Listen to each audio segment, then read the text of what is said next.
Welcome back to a special edition, Christmas edition, Beyond the Backstage Pass. I'm your host, Vince Edwards. You may know me from Sound Image Productions and a couple closed Facebook groups we got for roadies, Death by Loadout, and the Backstage Pass. Come on over. We're having some fun over there, getting up to some silly.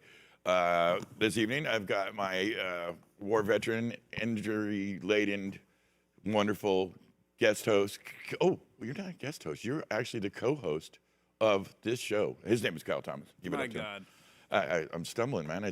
Merry Christmas, It's buddy. just too much eggnog. I got it in me, and I'm all ebullient and partly drunk. I'll admit, I put the rum. It's okay, a Yeah. match, and I got one squinty eye at least. So my dear brother Kyle Thomas is coming as he's walking wounded. He's got a scratched cornea or some kind of re-injury to and a little eye injury. It's fun. Don't stare at L2130 connectors. Yeah, they jump out and bite. Yeah.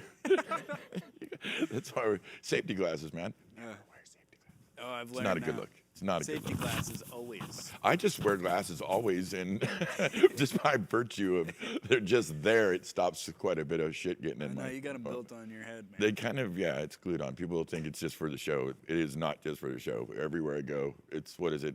It's late this evening, and I heard you get called a biker today. what the hell was that by a customer? I know. Customer said something about Sons of Anarchy, and he goes, "Oh, that's Vince. I'm at the head of our conference table," and I didn't say, "Oh, goddamn!" I just sat there and went, yeah. Moving on. Proper. Yeah. I was like, what the fuck, man? I own a bike. It's huffy, but I do own a bike. Yeah, it's it's real nice.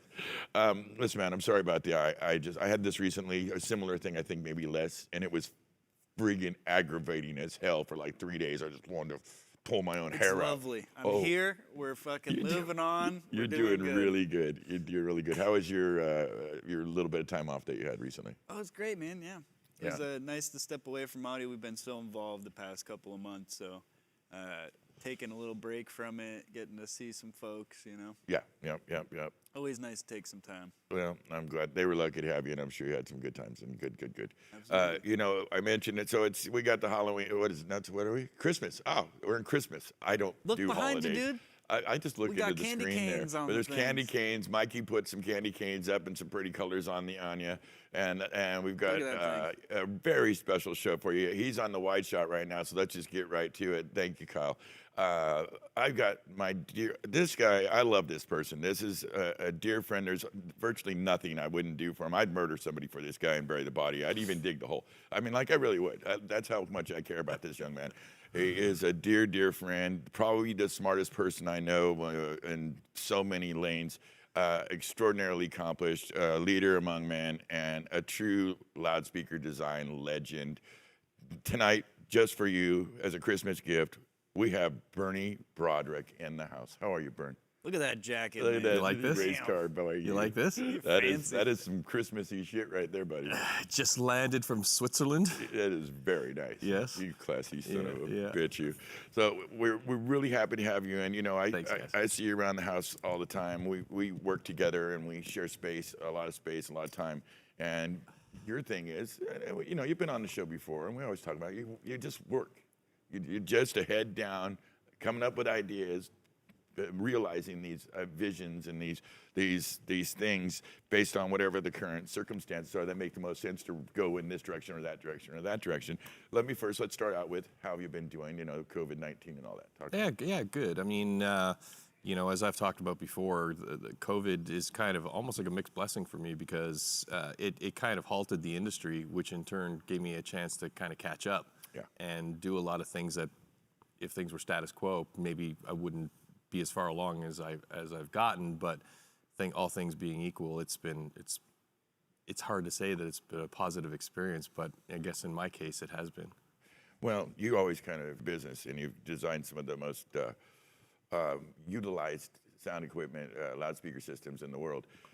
Many, I would say probably half the customers that go to concerts in the world listen to something you've had your hands on in your long career of designing stuff.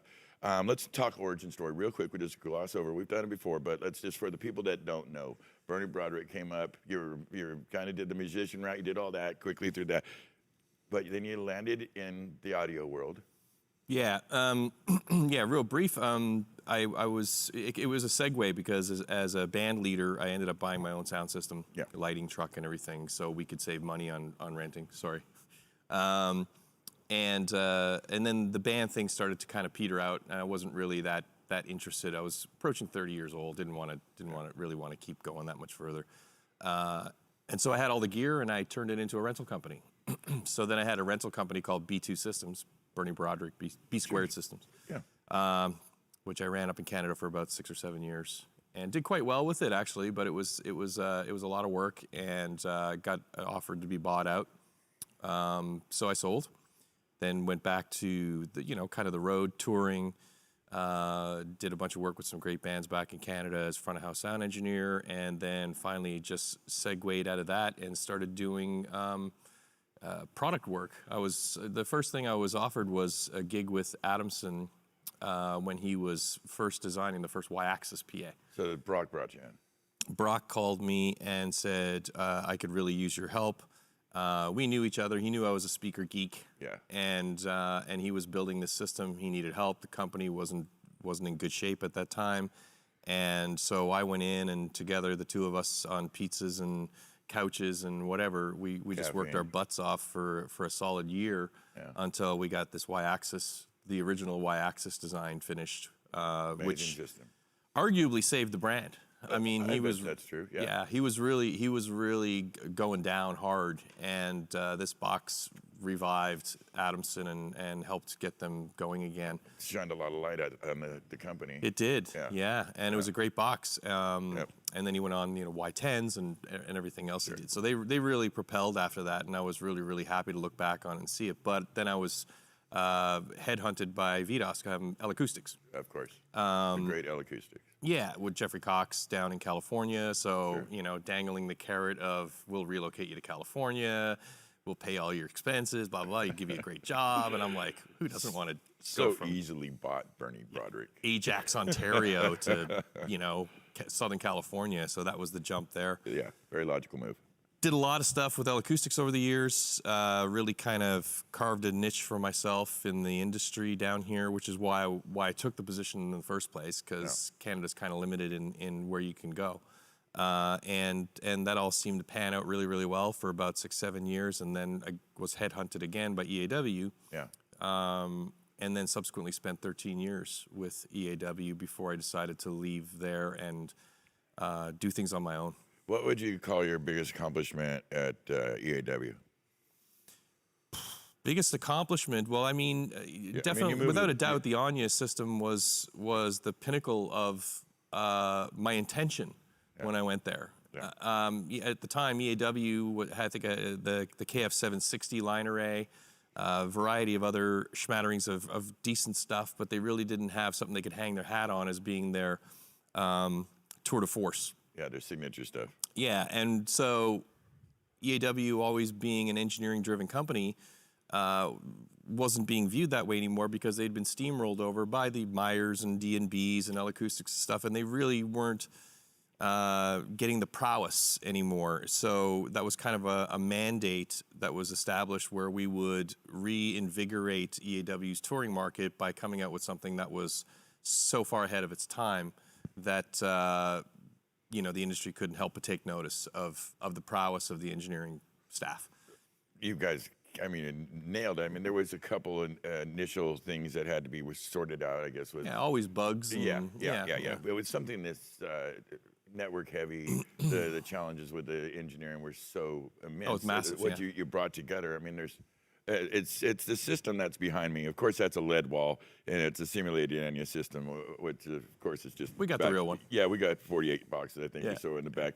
But it's a very, very special rig that we employ for very it can go do any show, but we tend to employ it for mitigation reasons, or there's some kind of what this box is known for. Again. It's a full-purpose box. It's a full-service box, but it also has properties that you really don't find in other systems. Right. And it's also one of the most unique boxes. The aesthetic of the box always throws people, and I'll post something in the groups or whatever. People that aren't familiar with it immediately want to get more familiar with it and are taken by the image.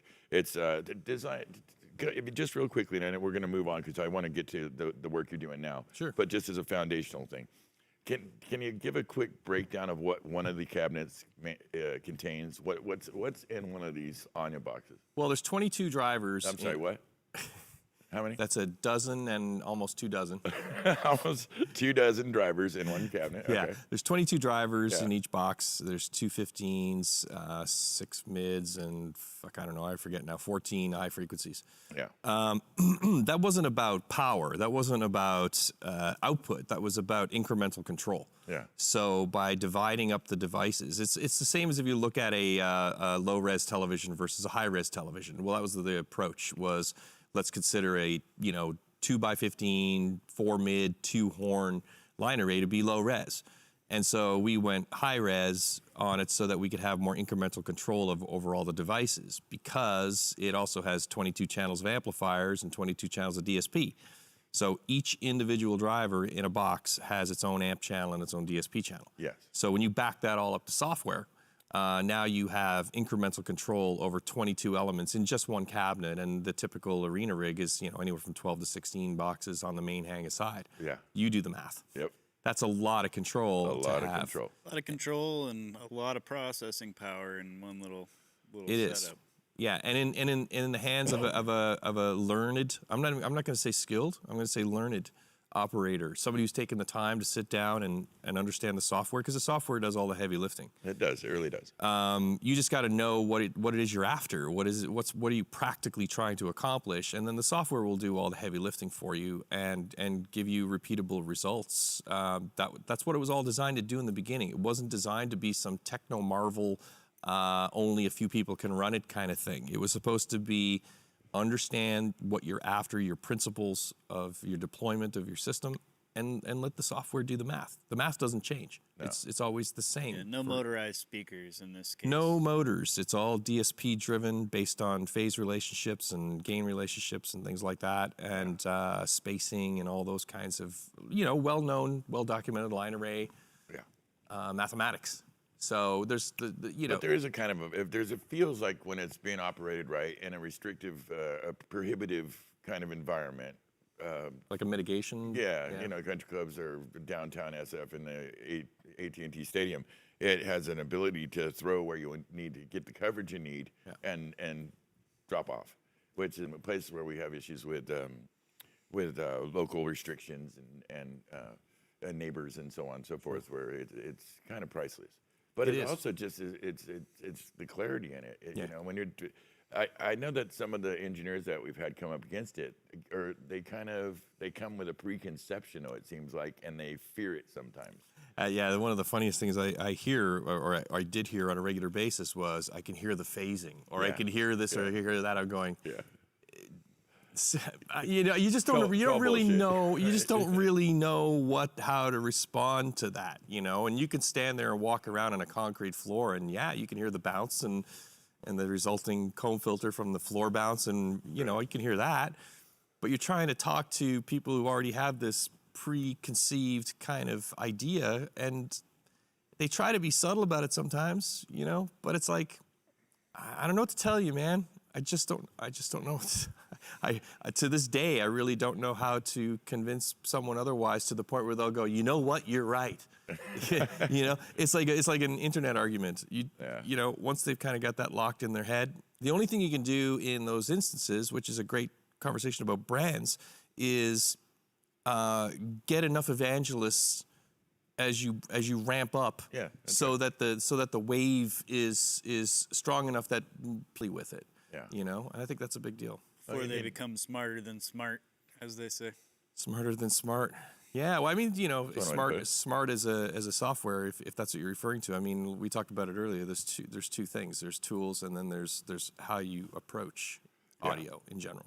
Yeah, no two ways about it. That's absolutely correct. Yeah. Well, we treasure it, and it's a huge contribution that you and the team made from EAW to the PA world, the world of live sound reproduction. It's an impressive rig, and we love it, and we stand way in front of it, and proud to kind of play with it and have it in the stock. Yeah, it's a good learning tool as well. Well, we have friends out there that will reach out that, again, some are a little intimidated, I think is the right word, and others that are, it's exciting to them. They want to come in. No Other Beer, Tanner, sweet, great fucking guy, said he'd be in LA coming up to do some gig and might pop in and throw a little training on him and let him play around with it. Absolutely. And it's one of those things that kind of either draws you to it or you're afraid of it and you try to make some excuse why. If I could say one thing by comparison, you know what system was complicated? What? VDOS. Yeah. VDOS was complicated because you really did have to know your principles. First of all, there was the era where nobody really knew how line arrays worked. That's right. There was this first of its kind, not unlike Anya, where you had all these traps and pitfalls and things. Even in the design of the box wasn't correct, because Christian and the engineers had a vision of how the use case, how people would use this system, and they used it in all ways that it was never intended to be used. Yeah. You had ratchet straps, you had all these blocks and things and weirdness that if you really didn't have your shit together and really didn't understand the principles on how the system functioned, it could be a bad day. Yeah, you weren't going to get the maximum benefit of the system. There was no software to back you up. Yeah, mechanically more Mechanically involved. intense. Yeah. Because of the straps and the play and the angles and things like that, and the fact that you were, with the 5.5 degrees between boxes, you were limited to the amount of splay you could do. And if you tried to jerk it around and do more than that, you'd leave gaps in the coverage and stuff that people would just do accidentally, and they wouldn't really understand why that was, which is a big difference than knowing it and doing it, is not even understanding it. And that's why the training was so hugely important to L-Acoustics in those days. They were teaching people what line arrays were. Yeah, that's a fact. Yeah. Yeah, no, I remember that well. I know you've been very busy since we've had you last on the show. I see the work, we've got eyes on each other. And it's pretty visible sometimes. Yeah, well, stuff coming and going, and you're always sourcing around with different materials and to get your look and your sounds. Now I got space in the shop too, so even more so. Well, that's the love between us and Big Brother, and of course we want you to do well because you're always there for us.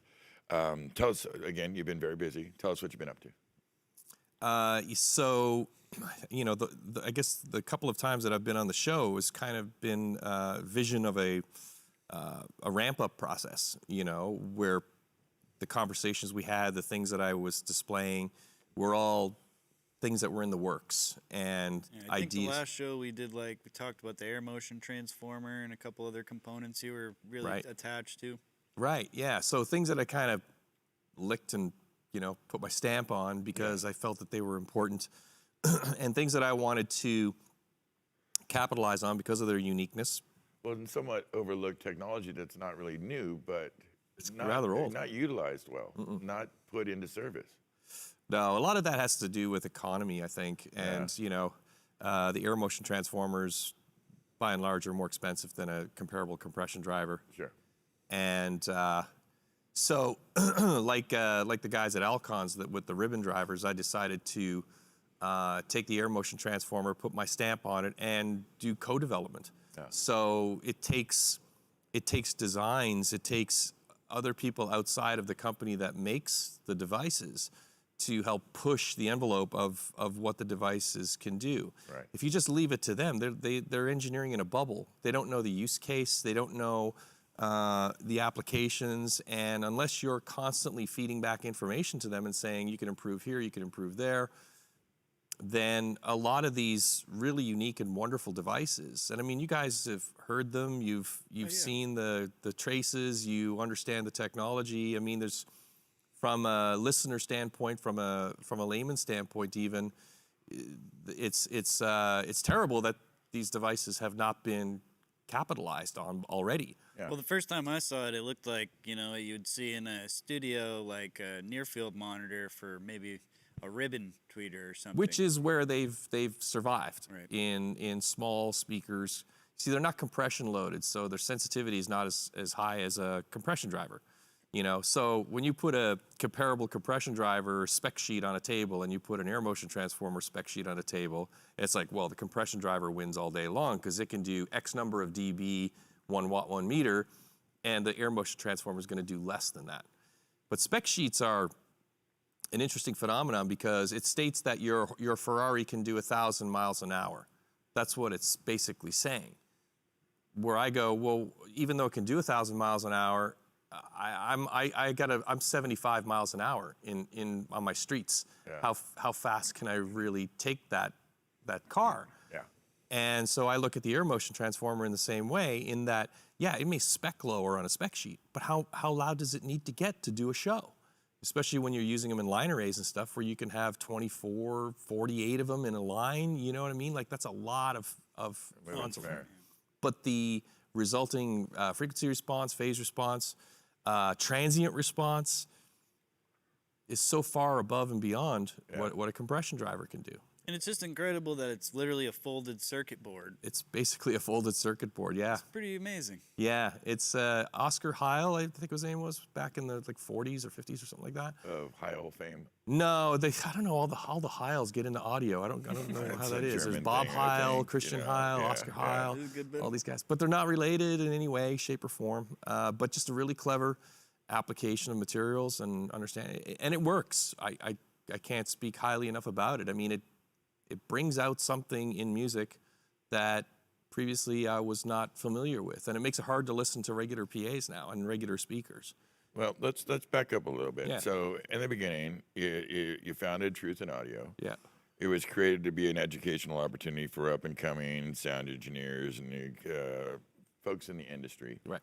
And we did some classes in the Yeah. building. Yeah, you and did we a had couple some here. folks come from different shops, and I thought they went really well. What happened? So we were in the process of building up a difficult prospect because we had a business model that was unlike anything that existed before. Yeah. So I knew that although originally I thought this would be a cakewalk, that was my first flaw, thinking anything's going to be a cakewalk. It turned out it was going to be more of a long-term prospect to get this school ramped up. And we were ramping it up. It was a much slower progression than I had given it credit for. But we were getting there.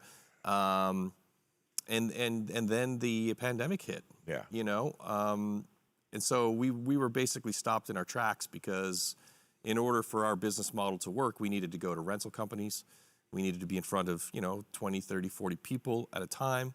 And full stop. We're not doing that. We've got rigs that we bought, spent huge sums of money to invest in infrastructure and things like that, tangible items that would support our trainings, and it just sits now gathering dust. Well, you couldn't get out in front of people, so you couldn't because of obvious limitations based on the COVID. Yeah, and 'cause what's your run-of-the-mill thing you do, when COVID wasn't hitting? A lot of our guys that watch the show are touring engineers or something specific to, the industry during the show. So the pre-pro, how does that affect you during this COVID time? Are you completely shut down like most of the engineers and those kind of people? Well, I mean, nobody's working right now. So nobody has a gig anyway. And when the COVID thing started to happen, I mean, the first thing we talked about, the first thing to do was to go online, was to take it online and forego the in-person stuff, at least temporarily. Because remember, we thought this was going to be 2 months. We thought this was going to be 3 months. We thought this was going to be 4 months. So we're making speculative decisions day by day by day. And I think it only took about 2 months, and I realized that the entire internet had just become flooded. Yeah, with the training. Yeah. From everybody, It was everywhere. ridiculous, people throwing up shows. Mm-hmm. I mean, and we'd go out afterwards and have cigarettes out on the porch here in our, I don't know, whatever, that massive backyard, I guess. Yeah, massive really is what you playground. call it. And, shoot shit, kind of like what you do, backstage between sound check and doors. Sure. And we always kind of recreated that, and we thought to ourselves, I remember the conversation well. Mm-hmm. We were smoking away, and the night was coming on us, and we were like, dude, we got to figure out a way to capture this, How long is this going to be? We don't know. And so it was a sweet time, and we were just really trying to have fun, and we made basically the premise of this show, Right. Which we kind of developed this show in a slightly different direction, but what it came from was the thing that we did together, Right. which was fun. We had fun with it. And Absolutely, it was I fun. think we did 7 or 8 shows, and you were busy with projects. Yeah. And let's get into that. So And I love you, you know that. And when I sit out here, you know, and we're not together, I think of you and want to make sure that you're proud of us, what we're doing. And I know you've got a lane, and we'll get into that you're working around in right Sure. now. Yeah. But give our viewers some idea, the methodology of what Truth in Audio is. You're thinking, what's the philosophy behind your approach to the speaker market, speaker design? Well, I guess that's the kind of to dovetail of one thing to the other. When the touring, when the educational opportunity kind of clammed up, and we didn't see an opportunity really because of the glutted market to make it a financially viable option to go online, because everybody was giving away trainings for free and all the brands and everything. So we said, well, look, we're just going to keep our powder dry. What's happened to me is a series of flip-flops, really, because when we started Truth in Audio, one of the things that I eventually wanted to get back to was product development, and I wanted to lead into the category with small format things, and or no, sorry, I wanted to lead in with more pro touring. Yeah, initially it was line array and subs. Right, Yeah. pro touring stuff that was was going to be kind of in line with the people that I was teaching. And so I thought it would be a great segue eventually. And I mean, eventually like 2, 3, 4 years, until we kind of finally started to get around to that. And so the pandemic really just shut the door. I sat there and what now? And I said, well, since I can do the product development, I don't really have anything else going on.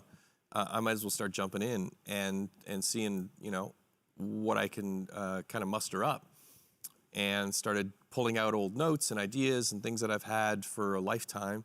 And that kind of ignited the spark. And I started to really get a sense of where I wanted to take this and how I wanted to flourish this out. Something that I'd actually never considered really up until that point. I figured I had plenty of time. Yeah. So the methodology and the concept, the conceptuality, and all of those things, I had to find those things, and I had to, or kind of organically, put the ideas together, because it wasn't just about the products; it was about the company itself. My big thing has always been about the brand, about the company. What would people think about the company? What would they think about us as an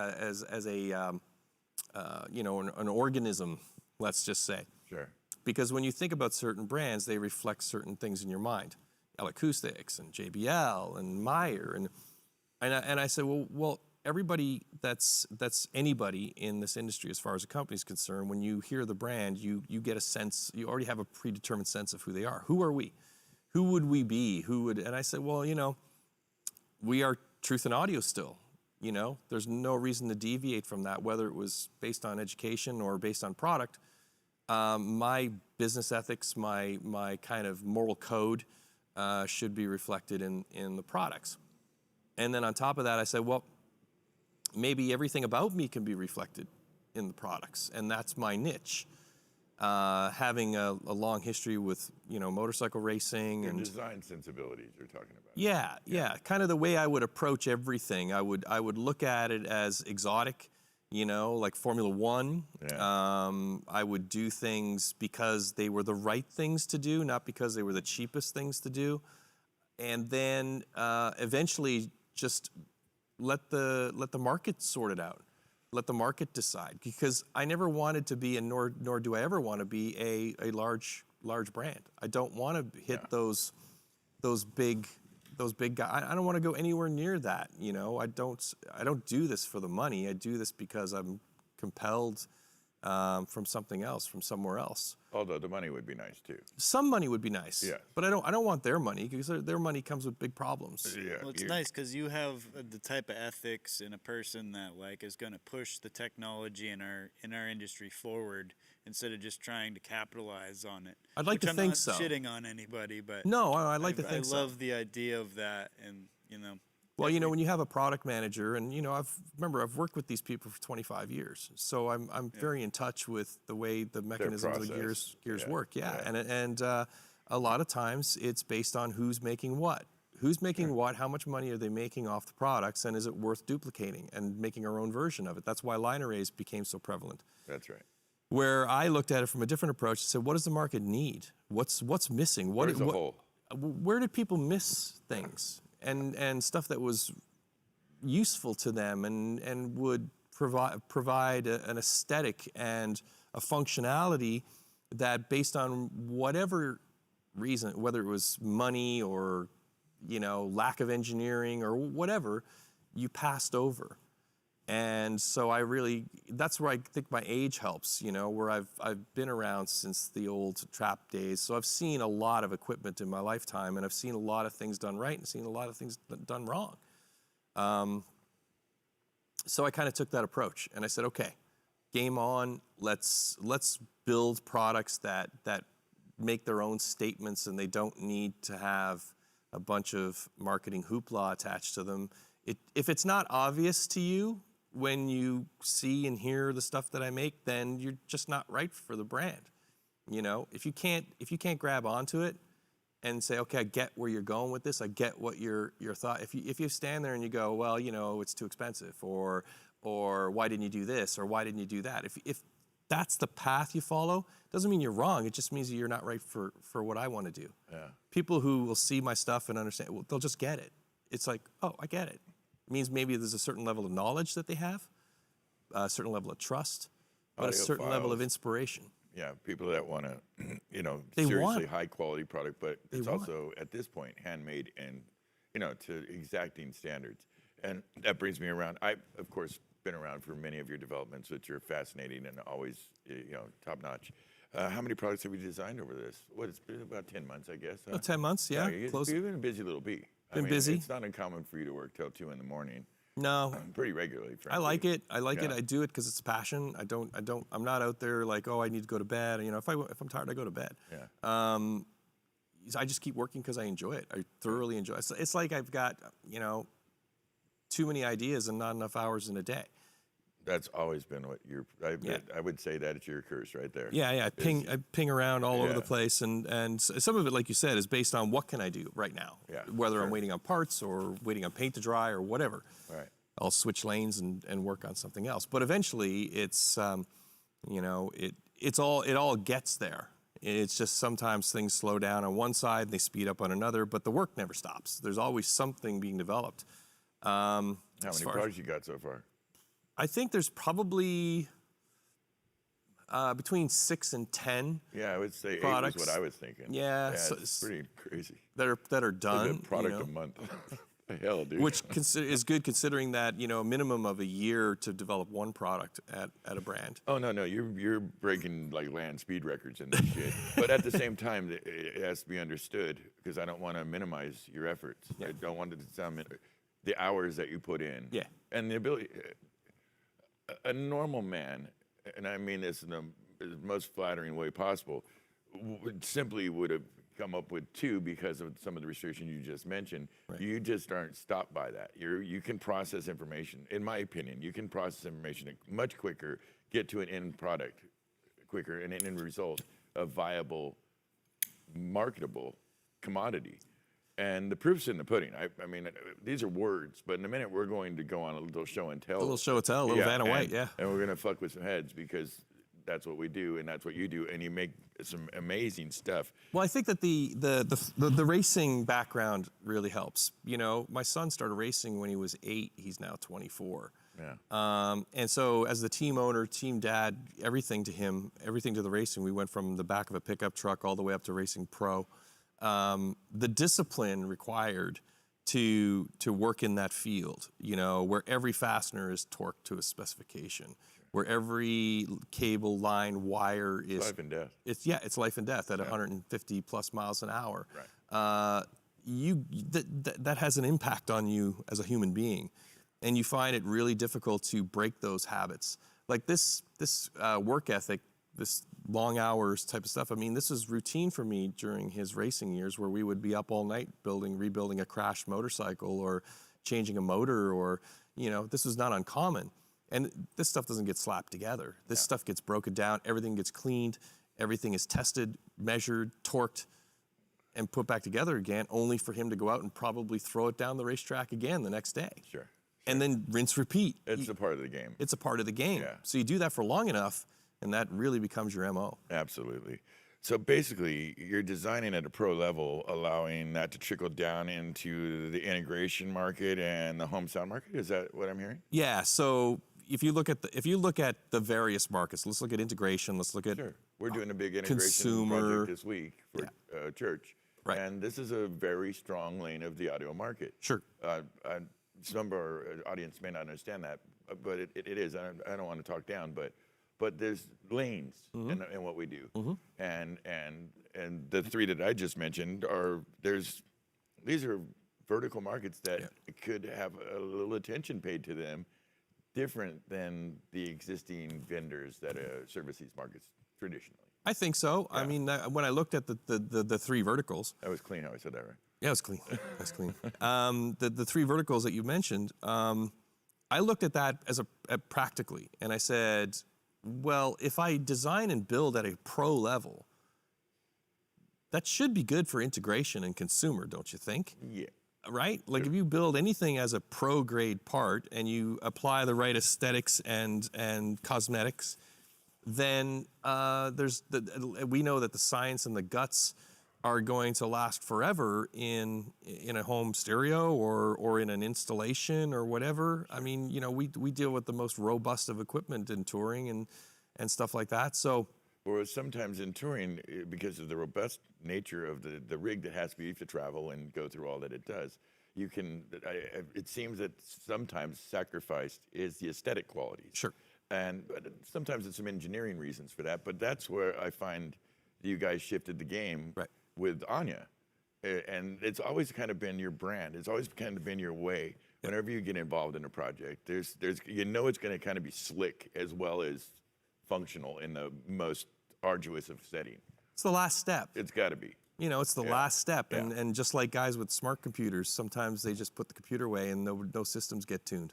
You know, and it's the same way in manufacturing. A lot of times they just get to a certain point where they feel the engineering's been done and nobody really paid attention to the aesthetics and the cosmetics, and it comes out as just another black box. A blur, kind of almost. It's a blur. Yeah. And it's not taking anything away from the performance because that stuff's all there, but it's almost like it's a lost opportunity to create things that have all that same technology and that power, but are still pleasing to the eye. Like I get a lot of my design direction from beautiful motorcycles, Ducatis and India Agustas and things like that. So I could sit and look at machines all day long, and I look at the fasteners and the hoses and the layout. I think that's what is going to be nice going into integration and home stuff with you, is that you're not having these clunky yokes or having problems with different connectors. They're not allowed.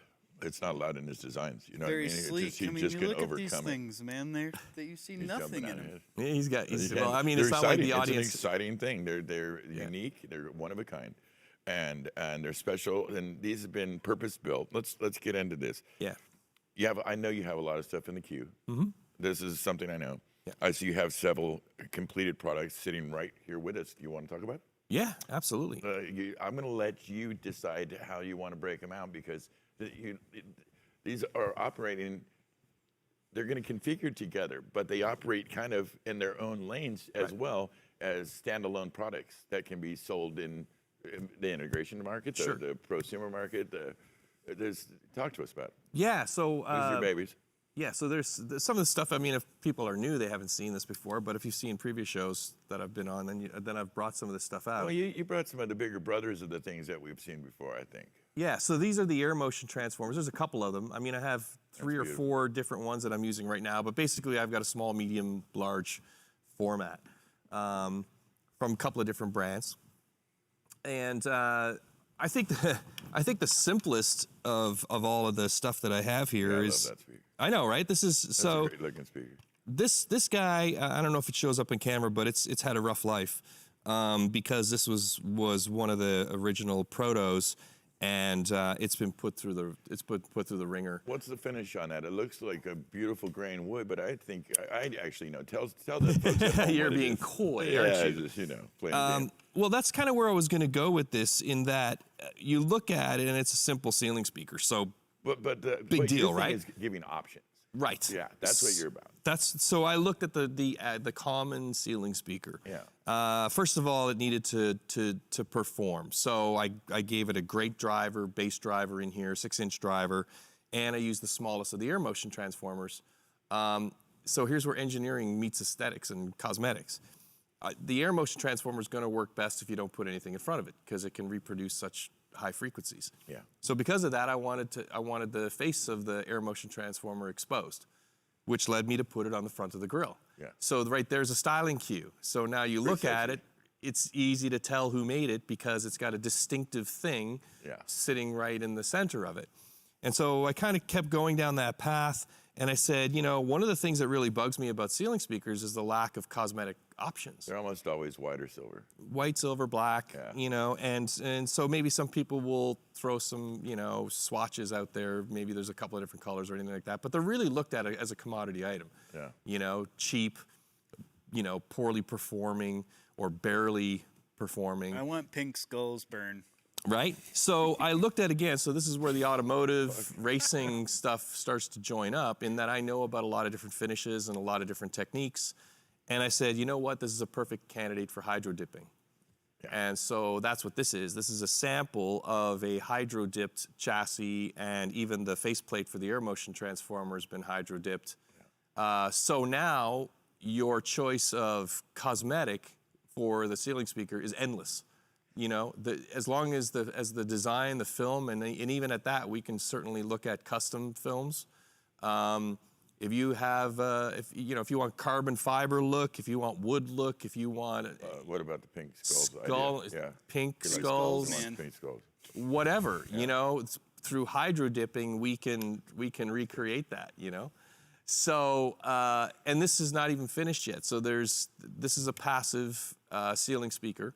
Okay. I mean, this is finished. I mean, as far as this product is concerned, it's finished. I've heard that tested out. It sounds amazing. Yeah, so it doesn't sound like a ceiling speaker. No, it really doesn't. No, it's like I could plug these in my wall and it's a home stereo. It's pretty great. Yeah. Yeah, but again, I'm not looking to put 1,000 of these in Walmarts. You know what I mean? I'm looking at the smaller restaurants and things like that where ceiling speakers are appropriate physically, but they still want high sound quality. They want it to sound really good for their patrons, and that's where and so because of that, then the hydro dipping and the cosmetics really mean a lot. They won't mean a lot in a drywall drop ceiling, or just a regular old drywall setup. You know, it's application. Yeah, it's got to be something nice, and so this one is destined. The next level of this is working on designs to self-power and self-process these. Oh yeah. So basically, it takes all of the complexities of external amp rooms and all that kind of stuff. It brings that way down because everything will be inside the cabinet. There's logistics about that, with contractors and power distribution and things like that. So there's lots of things to work out, but that's what I do. I work those things out, and I figure out how to do it. Yeah. Right? Yeah. So that's a great little product. And then we went into the first of the jewel boxes. This is another functional prototype. So cosmetically, again, colored. This is just another color option. That was what the logic behind going with the purple was, just to show and again, you did the motion air motion transformer again in this one. That. Yeah, and painted it to match the cabinet, and the drivers are exposed because this is a home version. We also have a grill to go over speakers as well. Depends on your application, right? Sure. So this is for integration use. You could use for so many different applications. It's all pro drivers, so I'd never have to worry about the drivers not being able to perform to spec. Again, this is a passive version. How do you get signal into it? Is that NL2, NL4? NL4 on this one. This is it still has a passive network in it, but I still ran it with the NL4 connector. But we've got some. I'll talk to you about with the bigger ones. We've got some new options now about how we're going to manage the passive biamp, all that kind of stuff. Of course. On that. So those are the jewels. They're beautiful. And again, it's all about cosmetics, functionality. I mean, the speaker's got to be right first. the end user though would have options in this case. That purple is just was a Hail Mary to. Yeah, Purple Rain. Well, I understand. I think we had White Rabbit and Purple Rain. White Rabbit and Purple Rain. Yeah, the last time. Yeah. I was worried about copyright infringement for you on that one. But then I had heard the words Purple Rain in a lyric predating Prince. Oh, really? And I think it was Crosby, Stills and Nash lyric. And I was like, oh, maybe that is a phrase that We're all fine then. Yeah, I think you're going to be good. Yeah. And then, of course, you've been, how do we segue over to this? So you've been doing this project, Yep. which we've alluded to in the Yeah. past before. We kind of kept it on wraps for a while for discretion reasons.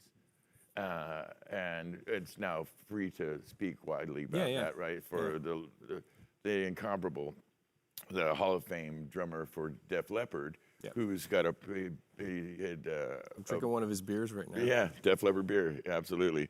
Was it Elysian, I think it's called? Whatever. The guys seem to like it. Elysian, Yeah, we got a couple pallets of Give that. him a plug. Yeah, it seems to be a very good beer.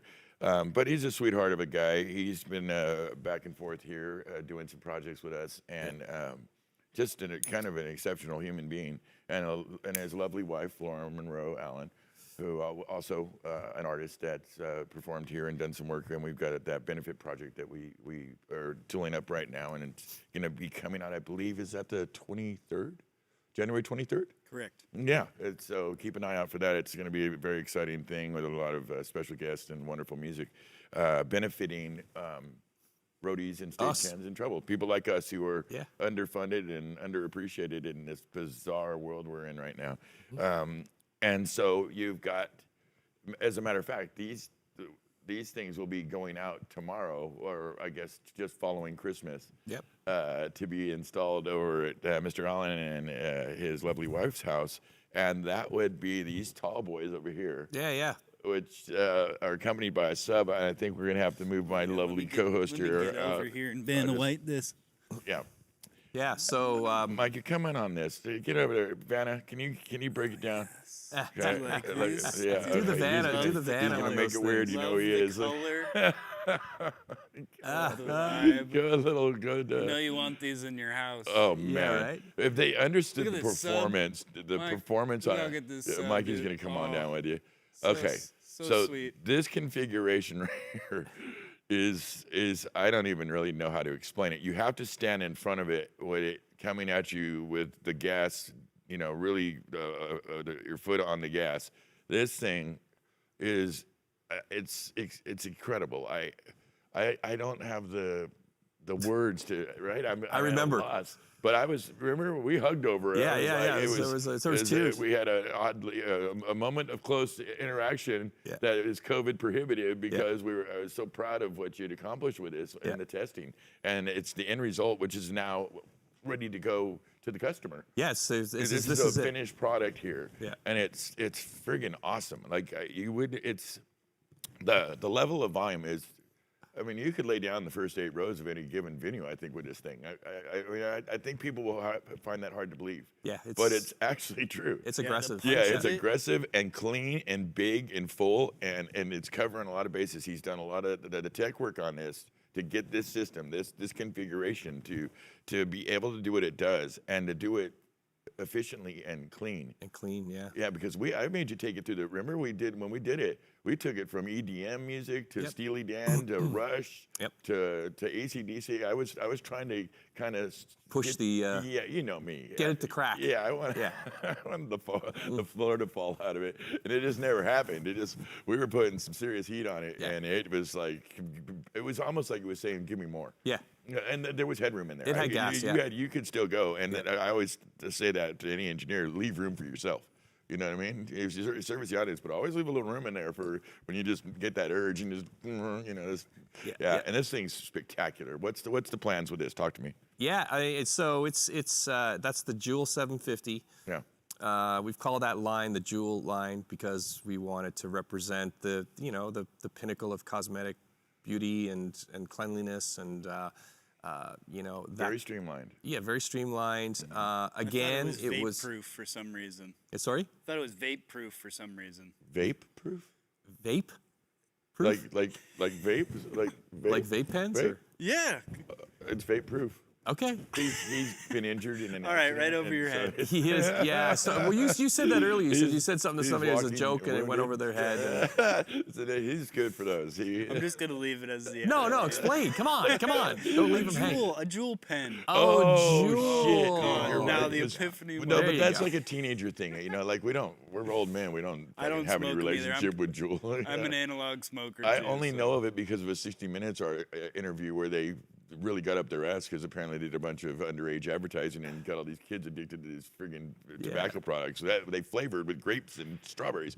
Whatever. We should. Jewel's probably a fine company. And we Yeah, might they're probably fucking do- fine. They'll probably be a sponsor at some point. Right. I mean, they had any brands. They're Yeah. trying to You'll have to convert come my back to this smoke video and by edit it. camel loving acid. Yeah. But regardless, this is an amazing system. I know you were very mindful. Well, first of all, the construction. This thing's kind of indestructible. I mean, it's extruded aluminum, which Yep. is sleek as hell. I mean, Yeah, it's an it's- extruded aluminum. Yeah. With some hand worked wood, and you can see Yeah. the detail that you paid to your eye on detail for your the painting. Almost looks like I know it's not, but it almost looks like a Like an acrylic type of. yeah. It's really end user beautiful and resistant to scuff and damage. Plus, you were very mindful about the way you powered it, cabling. Yeah. The cabling on this is slick. I like it. Yeah. I mean, it was one of got those. such a low footprint. Yeah, it was one of those things. I got on this bender where when I was doing this, again, I was thinking AV work and home use and, multiple markets. And I said, the thing that drives me crazy about audiovisual stuff when you do gigs and stuff is you got tripod stands and you got cables hanging off the back and you got all this gack and stuff. And, and the clients, even though the audience may not be paying attention, I mean, the clients are sitting up there and they're looking around and they could see it from the stage, all this LED lights on and all this kind of distraction. And I said, wouldn't it be nice if we could make these really slick stanchions that just didn't have anything that would distract? So they just look like little stanchions when you were sitting behind, but in front, they're full-on tear your face off speakers. Yeah, they'll peel your skin. So we used on this design, we used a really clever setup of NL4 where the top box basically is the receiver and the stand has the male end. Yeah. And they just drop and twist. Very, very clever. Yeah, and then the speaker cable comes out of the very bottom of the stand. Right. So if you want to take them down at night, you just twist like an NL4 and it just pulls right off the stand. And then there's a security plate that locks into place. For permanent install, it's just screw in. For portable stuff, there's a latch, which just secures it so nobody can untwist it inadvertently or anything like that, or vibrate or something like that. Right. Unlikely, but the inadverted knucklehead. Inadvertent in a knucklehead public action. setting, yeah, you got to kind of limit the risk and exposure for knuckleheads in the audience and so on. But yeah, this is extraordinary clever. At the place in the middle where it breaks, if you can see that at where the screw plates are, there's like you mentioned, the female-male NL4 connector, which is absolutely ingenious. So in effect, this is a quarter turn out. It is a quarter turn out, and and so now as that product develops further, there's now new things being done with that feature, which is as the box is built, all of them are built biamp, so that NL4 is wired for biamp. And then it's still in the proto phase, but basically there's going to be little modules that are identical to the speaker That you can link in. that you can lock on to the bottom. So that would give you a passive network if you wanted to put a passive just in this little. I don't have to have a passive version and an active version and a two-way version. It's all the same box, and then you can just interchange what it does by just clipping these on the box. And cosmetically, it looks identical. Well, and that's always, again, it goes back to what we said before. You're always about options. Right.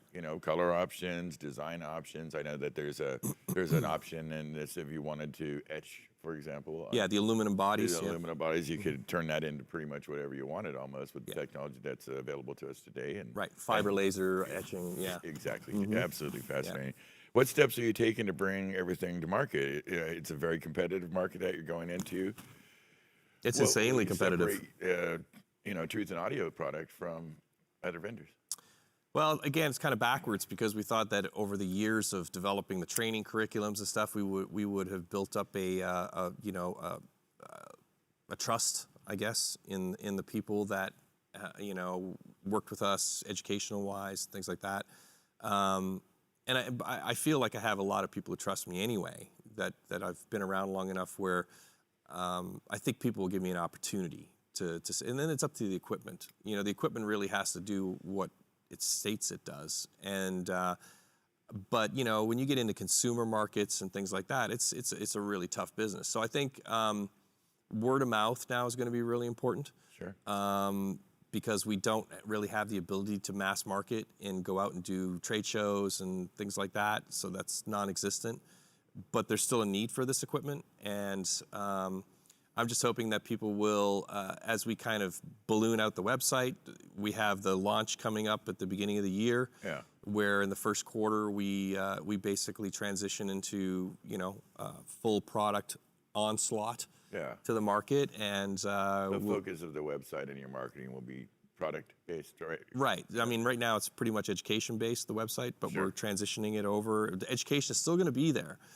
We do not have any plans to kibosh training and everything. That's still coming. We just got to wait for this pandemic to subside. I know she said we, and I want to give credit to where it's due because you don't do this by yourself. But we're a team here. But I'm not talking about our little inputs and, you know, things. It's not that. Yeah. It's somebody very special. Yep. And let's talk about her. It's your Yeah, sister, my sister, your yeah. lovely Yeah. Bernadette. My Broderick. eldest sister. Yeah. She's amazing, and she's there. You know, you guys are kind of a team on this, and Yep. you have your lane, and she has her lane. And Yep. what's her contribution? Yeah, she's a general manager of the company, so she's you know, she's done amazing things all behind the scenes. You know, even as far as trademarking the logo and doing all of that kind of stuff, and web, you know, in the beginning when we searched for truthandaudio.com, we didn't take it and went back like a week later and somebody had taken it. And then they came back and tried to sell it to us. Yeah. And at first we told them to take a walk, but eventually she surprised me and said, hey, that guy circled back to me again, and I bought it. So, you know, she does things like that. Legal pretty stuff, keeping my business, because, you know, I'm a bit of a aloof when it comes to, you know, the day-to-day operations. My head's flooded with ideas and stuff. It's hard to get an You're Excel idea spreadsheet guy, in there. You're a machine guy. That's a different. It's thing. hands-on Yeah, kind of yeah, action type thing. So we are launching our own show, which is Talk about coming that. up. What's it called? Truth and Audio TV, Sweet. pretty to the point. It's kind of your style. Yeah, and What's it going to be like? What's the mission of the show? well, you know, I really How's it different than this show or the other shows that are out there? I think it'll be interesting. I mean, again, the market will decide, but I commiserated for a long time over what the core content of the show would be, and I didn't realize that I was the core content. Pretty much. So I called it the Build a Brand Workshop. And so that's kind of the focus is going to be, it's going to allow people to kind of watch me do what I do.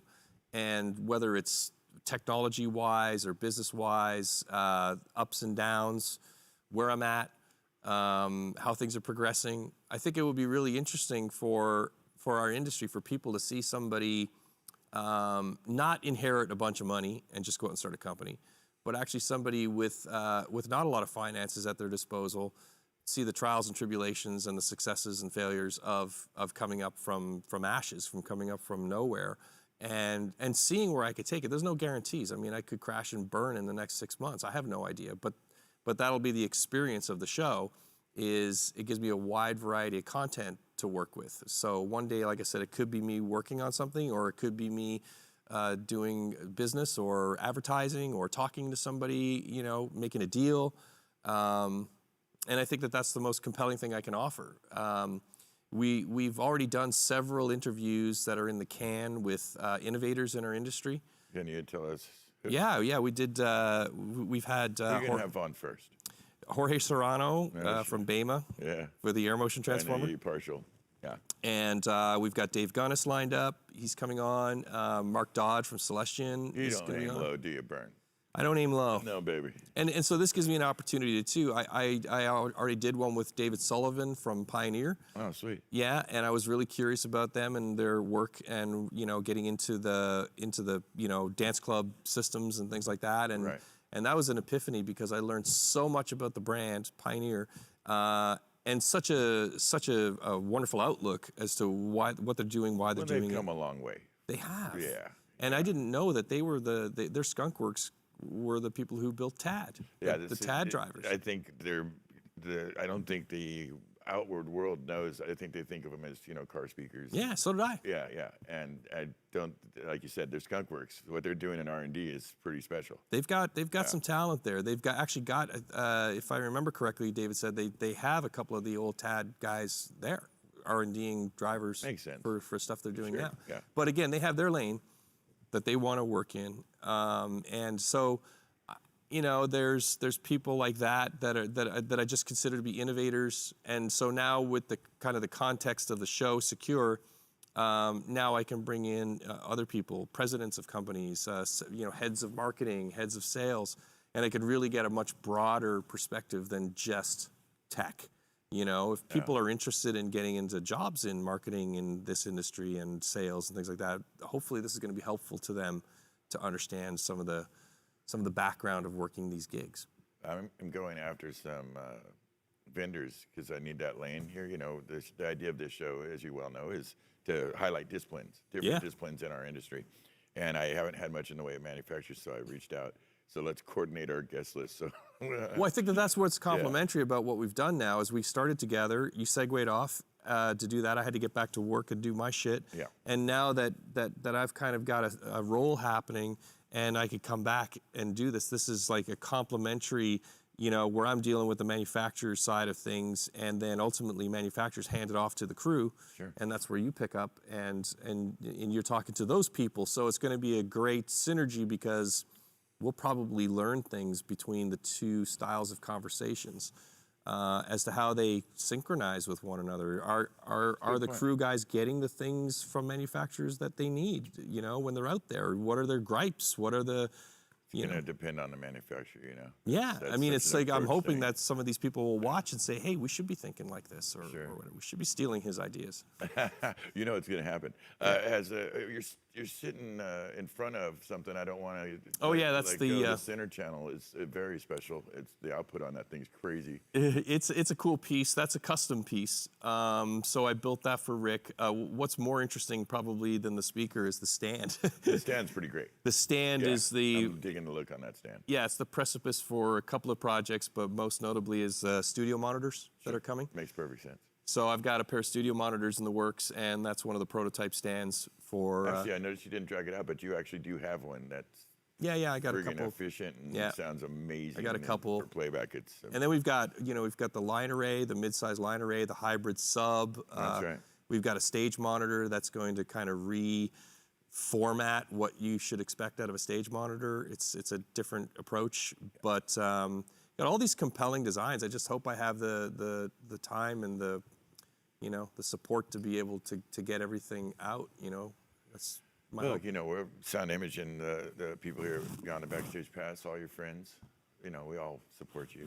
It's because there's a symbiotic kind of thing that you develop with your friends. It's a great place to be because it's easy to think of yourself as an island when you're doing stuff like this, where you don't have anybody to bounce things off of, and nobody's around to listen to your stuff, and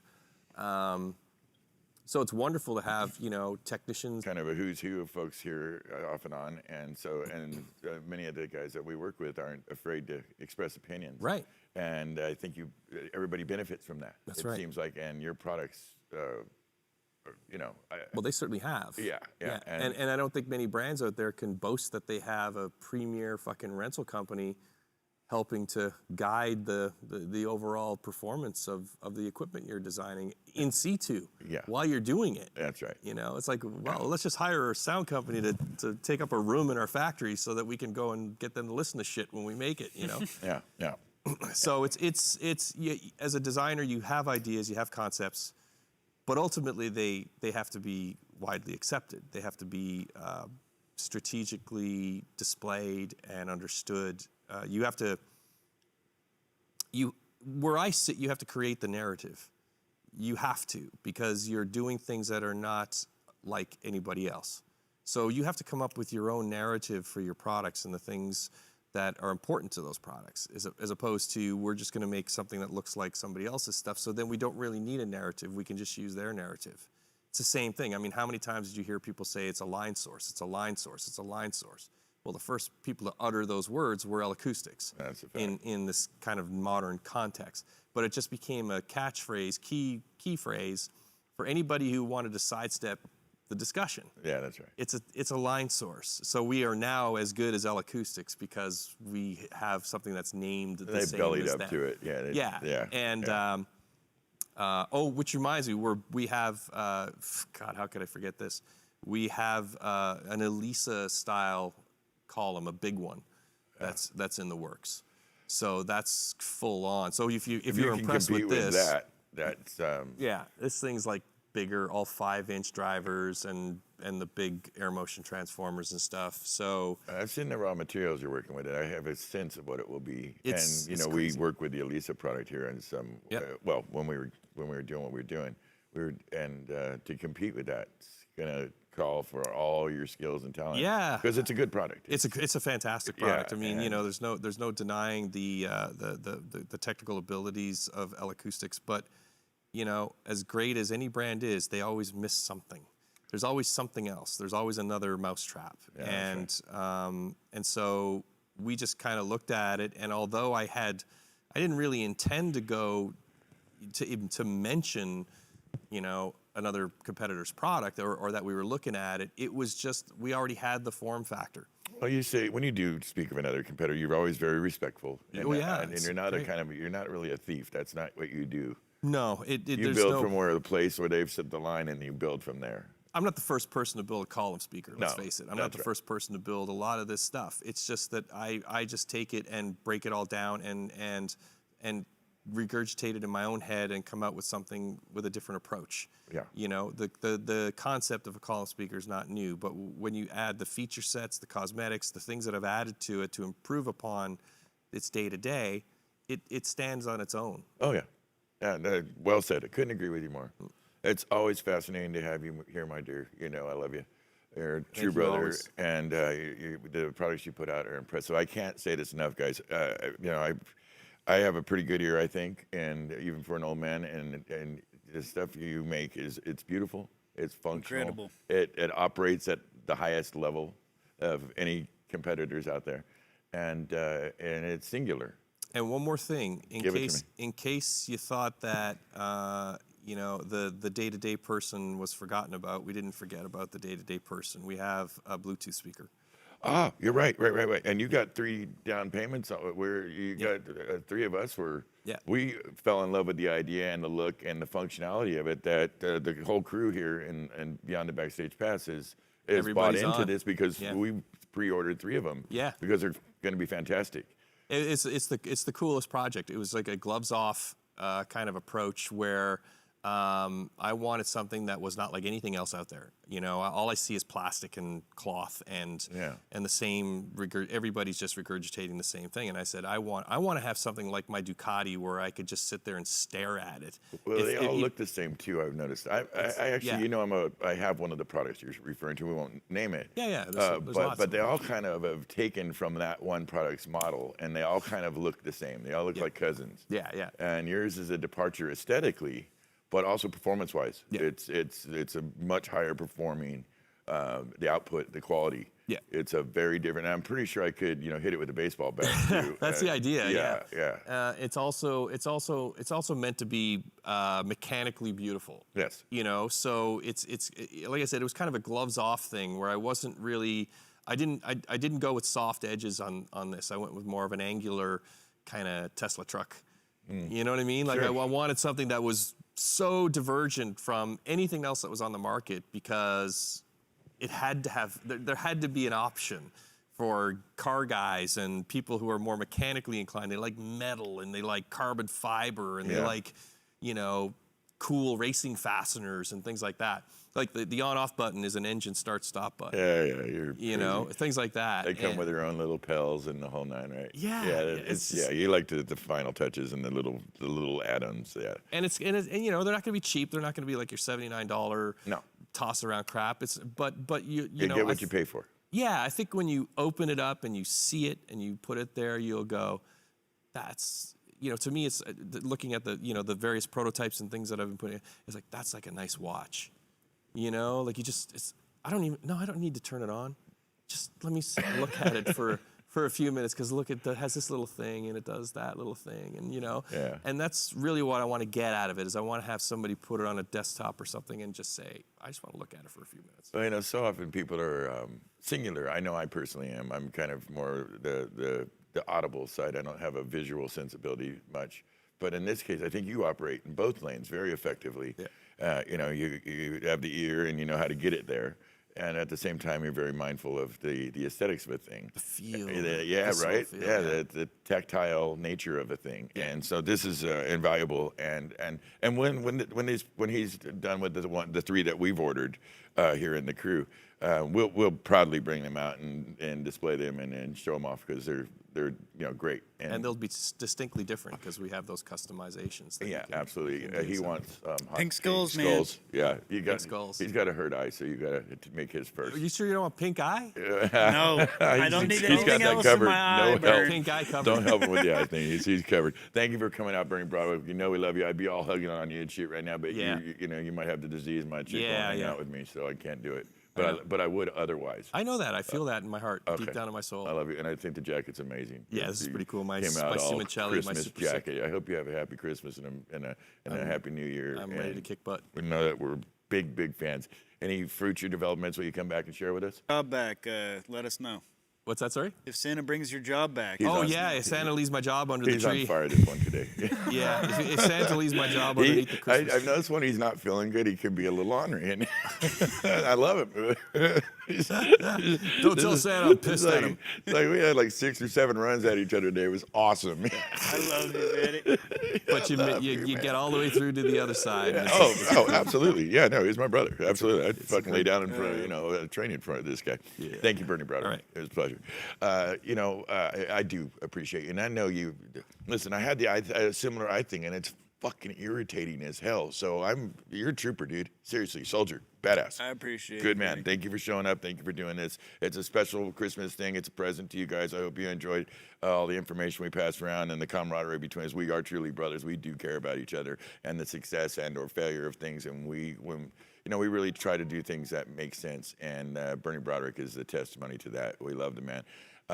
You should check into Truth and Audio on their website. It's going to debut after January 1st, give or take, and he's going to have a lot of exciting products and great things on offer, and you should take him up on that. We want to shout out real close to the EAW's user group. They're good friends. We love those guys over there. You should go check them out. Truth and Audio is always a source of information. You check them out. Signal to Noise podcast with Kyle, Michael, and Chris, an excellent podcast. You want to get your learn on, nerd out on some high-tech stuff. These guys have great guests, 70-plus shows on offer at any podcast location. Steve Orgain from Chef's Touch, a dear brother. Merry Christmas, Steve, and your lovely wife. You guys are wonderful. We can't say enough about you. The people over at Loving Hands for Stagehands are providing a needed, important service, probably more needed than ever, and especially around the holidays. You need to reach out and talk to brothers in the system. Reach out to Loving Hands for Stagehands. There are a lot of great, caring people over there. You can always cast iTunes, Spotify. We're spreading it out. So come check us out. If you like what we're doing, please subscribe and hit like. And we wish you folks a Merry Christmas. Thank you for turning in. And we're going to see you next week with a badass utilitarian player named Greg Shine. He's a union guy. We want to represent that lane. That's going to be our December 31st show, which of course is New Year's Eve. So we'll see you then. Until then, be good, be safe, and we love you. Thank you. Good night.